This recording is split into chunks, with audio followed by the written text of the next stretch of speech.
Bonjour à tous, très heureux de vous retrouver. School TV Le Mag, une demi-heure concernant la scolarité de vos enfants. À chaque fois une thématique forte, qu'elle soit sur le plan national, voire même local, bien sûr. Toujours avec Alix Nguyen. Salut Alix. Salut Patrick. Le sommaire de cette nouvelle émission pose cette fois-ci nos valises en Seine-Saint-Denis et cette fois du côté de Bondy, la ville de tous les possibles. Quels sont les dispositifs mis en place là-bas? De quelle réussite éducative parle-t-on? Élément de réponse dans un instant avec Monsieur le maire. L'école du futur, c'est maintenant ou très bientôt. Un établissement dernier cri en partie imaginé par les élèves sort de terre à Bondy avec les innovations. Élément de réponse là aussi dans un instant. Et puis comme à chaque mag, vous en avez l'habitude, il y a bien sûr la loupe d'Alix. Si on parle de tasse de thé, une initiative qui est en fait dédiée aux lycéens et aux étudiants. Ce sont des espaces de travail. Vous êtes plutôt thé ou café, vous? Café. J'essaie. Tout va bien, Alix. Moi, j'essaie d'arrêter le café, mais on va essayer de se mettre au thé. Allez, l'expression orale.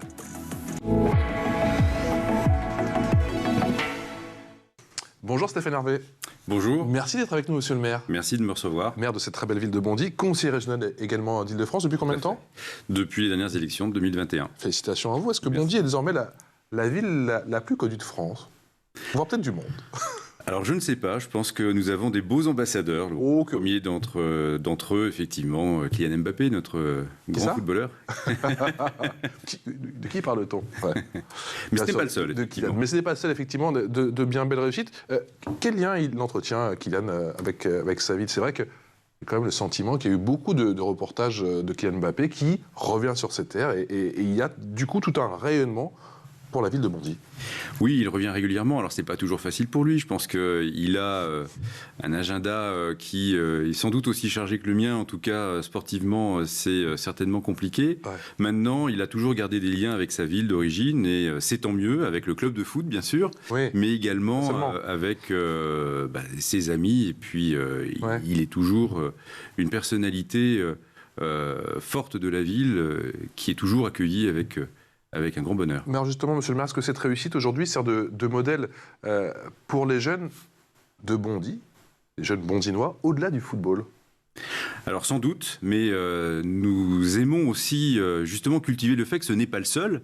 Nous avons d'autres grands champions dans le foot, nous avons aussi d'autres grands champions dans le judo, en escrime, et puis nous avons toutes ces réussites justement de différentes filières. Nous avons des Bondinois jusque dans les grandes artères de l'ONU, nous avons des réussites aussi dans le monde de l'insertion. Je pense notamment à notre ami de Mosaïque RH, Saïd Amouche, qui lui aussi est une belle réussite pour Bondy. Nous avons des ingénieurs, nous avons des médecins, donc voilà, en tout cas, nous avons toute une jeunesse qui réussit à Bondy. D'ailleurs, nous faisons en sorte de la féliciter en leur remettant pour les bacheliers mention très bien chaque année une récompense de 200 €, justement pour forcer justement l'émulation, forcer justement la réussite de nos jeunes. Alors nous récompensons tous nos jeunes, pas seulement les bacheliers mention très bien, mais bien évidemment ceux-là se dénotent en tout cas des autres. Autant de médailles qui symbolisent peut-être la certaine réussite éducative effectivement à Bondy. Vous avez le sentiment que effectivement toutes les graines qui ont été plantées par vous et vos prédécesseurs commencent à porter leurs fruits aujourd'hui justement. Vous avez, j'ai l'impression, un réseau qui commence à prendre forme. Et j'imagine que ces gens qui ont réussi aujourd'hui peuvent redonner à l'image de Kylian Mbappé. En tout cas, souvent, c'est leur souhait. C'est-à-dire qu'il y a une envie de rendre à la ville ce que la ville a pu donner parfois à certaines générations. C'est bénéfique. On essaye de favoriser ce réseau aussi. On essaye de favoriser cette transmission avec notamment, là plus récemment, la mise en place d'un conseil municipal des jeunes. Donc, de faire en sorte qu'une génération, 16 à 25 ans, puisse aussi se retrouver sur des projets, faire avancer la ville ensemble. Et donc, ça permet dans un outil puissant, ça, ce CMJ? Alors, il se met en place. Il avait existé par le passé. Il s'était un peu affaissé. On est en train de le remettre justement au goût du jour, de façon justement à ce que des sorties de scolarité, donc des jeunes qui commencent à rentrer dans la vie active, puissent travailler avec des lycéens et puis concevoir justement la ville qui leur corresponde. Donc c'est là aussi un outil de transmission. Moi je suis vraiment persuadé que, et beaucoup de Bondinois le disent, même des plus grands, j'ai envie de dire, beaucoup de Bondinois disent qu'ils ont envie de rendre à la ville ce que la ville a pu leur apporter. Dernière question sur Kylian Mbappé, on sait qu'il souhaite faire les Jeux Olympiques. Ça va avoir quel impact pour la ville de Bondy et surtout quel héritage doivent laisser ces Jeux Olympiques sur le plan matériel et immatériel pour une ville comme Bondy, en Seine-Saint-Denis? Alors ce qui est important, c'est de faire résonner en fait l'ensemble de la population justement au rythme de ces Jeux. Alors nous sommes terre des Jeux, C'est un label que beaucoup de communes ont pu avoir. Oui. Nous sommes une ville au centre du département de la Seine-Saint-Denis, donc un peu le carrefour de toutes les disciplines, de toute l'activité, tous les événements sportifs. Donc on va essayer, nous, de faire en sorte de faire vivre un petit peu le sport jusqu'aux Jeux Olympiques et aux Jeux Paralympiques. Nous allons avoir le passage de la flamme le 25 juillet le long du canal de l'Ourcq, comme quelques autres communes du département. Et puis surtout, nous avons commencé dès ce début d'année en voulant diffuser la CAN, parce que c'est un événement sportif qui résonne. La Coupe d'Afrique des Nations. Exactement. Et bravo à la Côte d'Ivoire. Et bravo à la Côte d'Ivoire. Mais en tout cas, on avait voulu commencer dès ce mois de janvier pour aller jusqu'au JO en montant en puissance sur des événements sportifs. Nous sommes également, grâce à un club de cécifoot à Bondy qui s'est constitué il y a 5 ans, aujourd'hui une ville reconnue en France et avec un club qui comporte 4 licenciés d'équipe de France de cécifoot, qui va d'ailleurs accueillir une équipe. L'équipe de Colombie, a priori, va venir à s'installer pour s'entraîner juste avant les Jeux paralympiques de août-septembre prochain. Donc voilà, nous faisons en sorte de faire rayonner effectivement le sport à Bondy sous différentes façons et que cette année sportive profite à tous les Bondinois. Ça nous permet aussi justement de traiter des sujets du sport inclusif, de faire en sorte de faire rencontrer justement les valides et le handisport. Justement, ça permet un rayonnement important et nous y croyons. Nous pensons que ces Jeux Olympiques, justement, vont pouvoir permettre de rayonner sur l'ensemble de nos habitants. Et d'ailleurs, la nouveauté à Bondy, c'est l'école municipale des sports. Oui, c'est une nouveauté. Qu'est-ce que c'est ? Alors, nous avons voulu, en fait, nous avions, et nous avons toujours, différents clubs qui interviennent auprès des scolaires et du périscolaire, qui organisaient des stages. Mais la difficulté que nous rencontrions, c'était que la ville ne pilotait pas, finalement, la politique sportive telle qu'elle était définie par ces différents clubs. Bon, ce qui, en soi, n'empêchait pas de faire une pratique sportive en milieu scolaire ou périscolaire.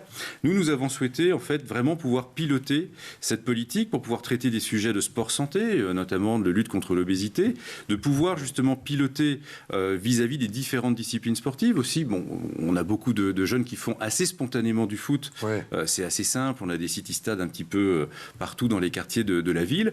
Mais il y a d'autres disciplines sportives aussi à promouvoir. Et nous voulions vraiment avoir la capacité de pouvoir accompagner justement plus spécifiquement l'apprentissage ou la pratique d'une activité physique dans nos écoles et puis également sur le temps périscolaire.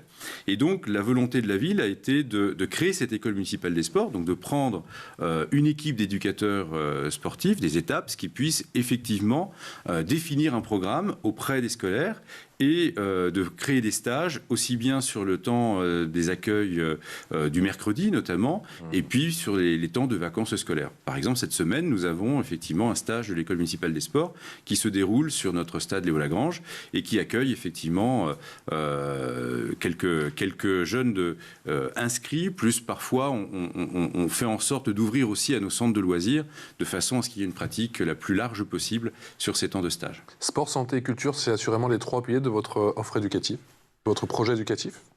Alors, ce sont des piliers importants. Nous, notre projet éducatif qui est en cours de révision, nous sommes dans une année où nous révisons notre PEDT, comme on dit, Programme éducatif de territoire.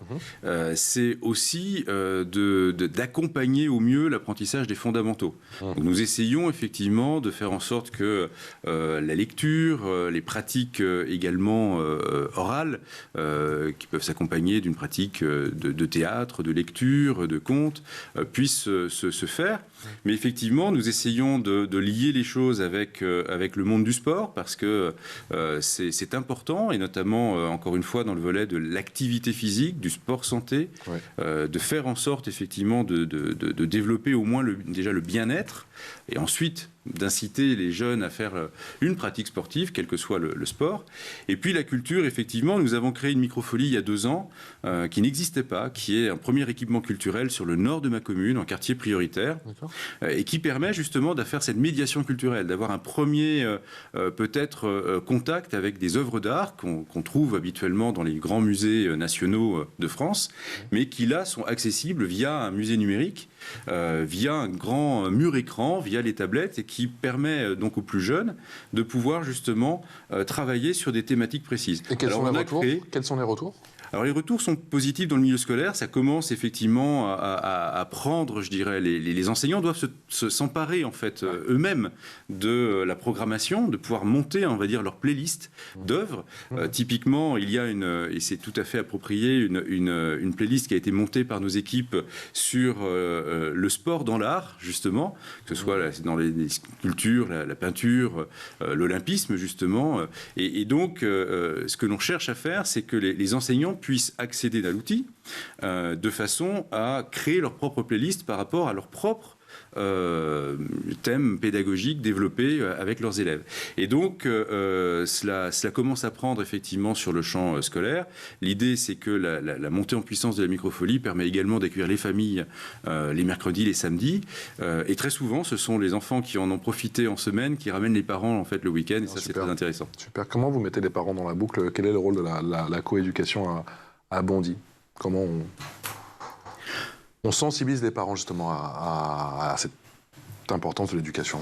Alors c'est un travail du quotidien des équipes pédagogiques et des équipes périscolaires. On a aussi une équipe dans le programme de réussite éducative qui permet cela, c'est-à-dire qui effectivement accompagne les parents à la prise de conscience, quand ce n'est pas suffisamment le cas, de l'accompagnement de leurs enfants dans leur scolarité. Combien de cités éducatives, pardon, monsieur le maire?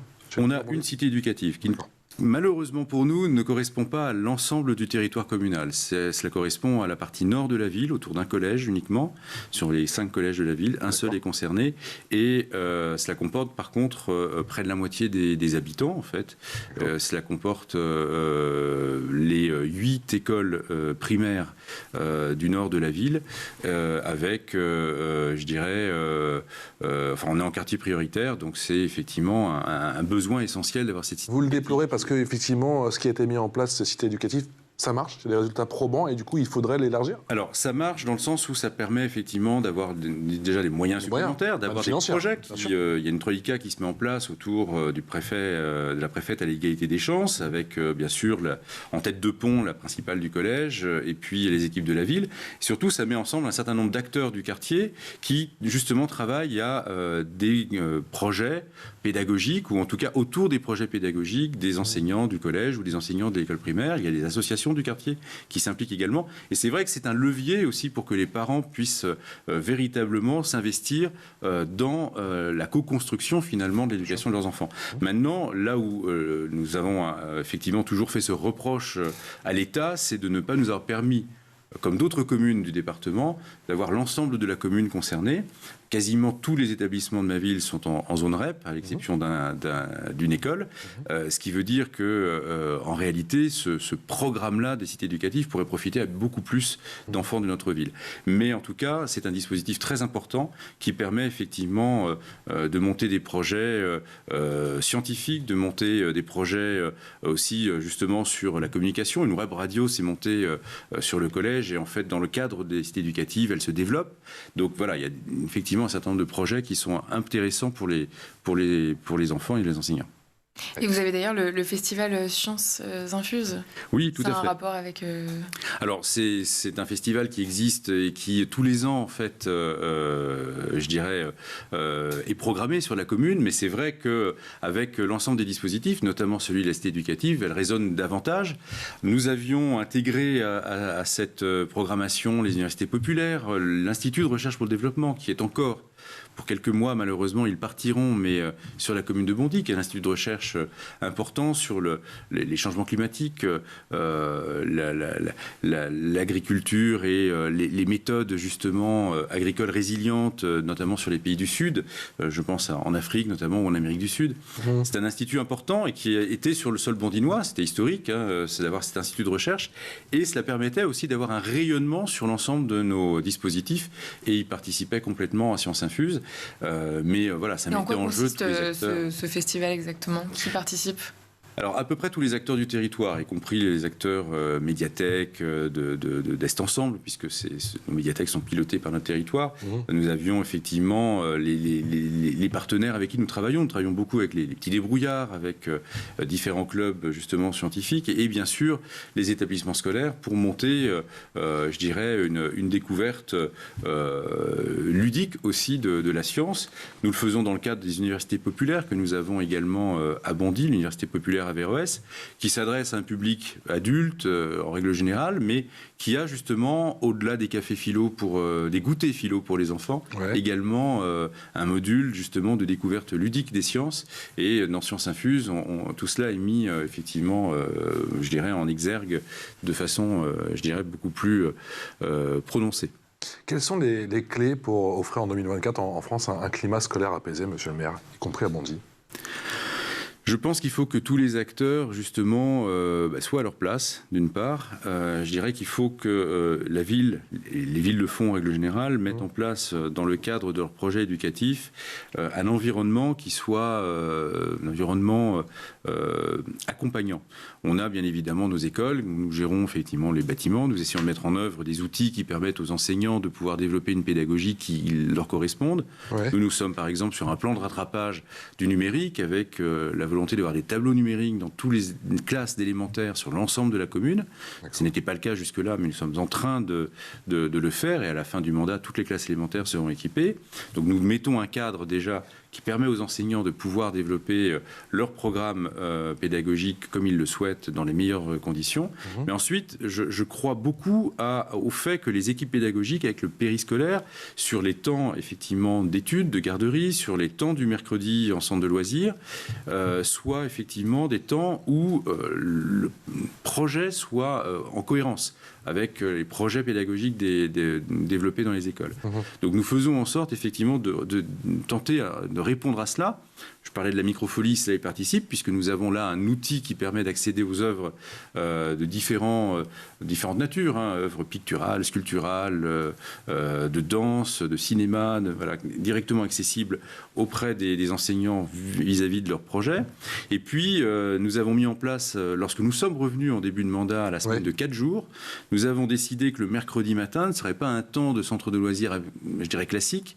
Nous avons voulu mettre en place des ateliers du mercredi matin où des activités pédagogiques pouvaient être offertes justement aux élèves en lien avec les équipes, je dirais les professeurs des établissements. Et est-ce que certains jeunes sont responsabilisés ? Est-ce qu'il y a des jeunes médiateurs dans votre dispositif ? Oui, alors pas forcément nous dans le nôtre, mais je sais que dans ce que nous voyons se mettre en place dans l'écosystème finalement pédagogique, nous voyons beaucoup en fait aujourd'hui, et puis c'est une volonté aussi de l'éducation nationale, des médiateurs sur les thématiques de la transition écologique, des médiateurs sur les thématiques du harcèlement aujourd'hui se mettre en place. Et cela, on essaye de médiateurs de référent un petit peu sur ces thématiques. Oui, tout à fait. Et puis nous avons mis en place également, je parlais du Conseil municipal des jeunes pour les 16-25, nous avons mis en place le Conseil municipal des enfants, qui n'existait pas à Bondy. Nous l'avons mis en place il y a 2 ans, nous sommes sur la 3e année, là ça concerne les 9-15 ans. Nous prenons en fait 2 représentants par école primaire, plus 2 représentants par collège de la ville.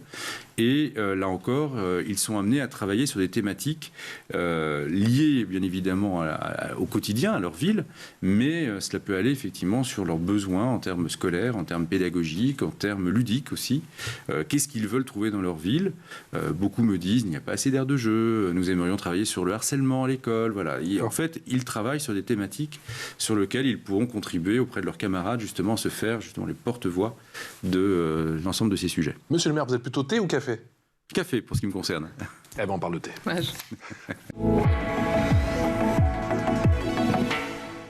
Et focus aujourd'hui, Alix, sur une initiative avec des espaces de travail conçus spécialement pour les lycéens et les étudiants. Oui, c'est l'initiative de Tasse de thé pour ta salle de travail, une association créée en 2020 et les têtes pensantes du projet s'appellent Yasmina, Manel et Adi. Leur objectif est de mettre à disposition des lycéens et des étudiants donc des lieux offrant des conditions de travail optimales et ce, gratuitement, sorte de compromis entre une bibliothèque et un café, un projet qui se fondent sur leur propre expérience.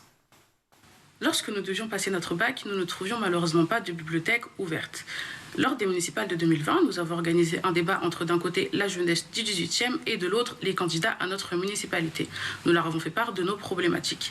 Fin 2020, nous avons créé Tasse de thé pour ta salle de travail qui permet de pallier ce manque. Le maire du 18e a alors été réélu. Il nous a mis en rapport avec notre premier partenaire, la Maison de la Conversation, et nous avons ensuite fait la rencontre d'Espoir 18, une autre structure qui évolue dans le 18e dont nous sommes toutes originaires. Nous accueillons désormais les étudiants au sein de leurs locaux les week-ends et également en semaine pendant les vacances. Donc à travers ce projet, on voulait tout simplement aider les étudiants qui, comme nous, n'arrivaient pas à travailler chez eux ou à trouver un endroit où travailler, et aussi à les faire sortir de l'isolement qui a été engendré par les nombreux confinements qu'il y a eu. Donc en venant chez Tasse de Thé, on crée du lien, on se fait des contacts, et tous les témoignages qu'on a de nos bénéficiaires, donc la communauté, montrent que les premiers objectifs ont été atteints.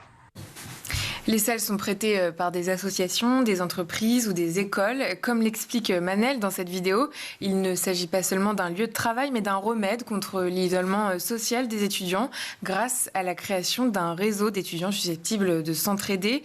Adidja, rédactrice chez Tasse de Thé, se souvient du manque de soutien qu'elle a ressenti lorsqu'elle était en prépa littéraire, un soutien qu'elle trouvait en dehors des salles de classe. On peut donc s'imaginer le potentiel impact d'une telle initiative sur les élèves en situation de décrochage scolaire, par exemple. L'offre de Tasse de Thé ne cesse de s'étoffer puisque ces 4 amis ont l'intention de proposer de l'aide à la préparation de CV et de lettres de motivation. Monsieur le maire, au-delà du travail des associations, qu'est-ce que propose la ville pour prévenir le décrochage scolaire ? Alors nous avons différents dispositifs, effectivement. Je parlais tout à l'heure du dispositif réussite éducative qui est mobilisé au primaire justement dès lors qu'une équipe enseignante ou des parents, les parents peuvent saisir aussi le dispositif, sentent qu'il y a une difficulté en fait dans la réussite de leurs enfants et on remobilise effectivement les enfants avec les parents. Ça se fait dans l'accompagnement aussi de la parentalité, de façon justement à faire en sorte de comprendre en fait quel est le mécanisme qui ne va pas, parce que ça touche plusieurs domaines. Ça touche aussi les problématiques sociales, les problématiques au sein de la famille éventuellement. Ça ne touche pas que et les problématiques de santé. Ça ne touche pas nécessairement que la réussite directement. Parfois la réussite est empêchée par des problématiques extérieures. Et donc c'est une équipe pluridisciplinaire qui se met en place justement pour pouvoir essayer de trouver les solutions. C'est poursuivi par un dispositif au collège, le dispositif ACT, qui est un dispositif départemental, mais qui accompagne également les enfants. Et puis, nous essayons effectivement d'accompagner à tout âge le fait que parfois, il n'est pas toujours simple de pouvoir réussir à la maison.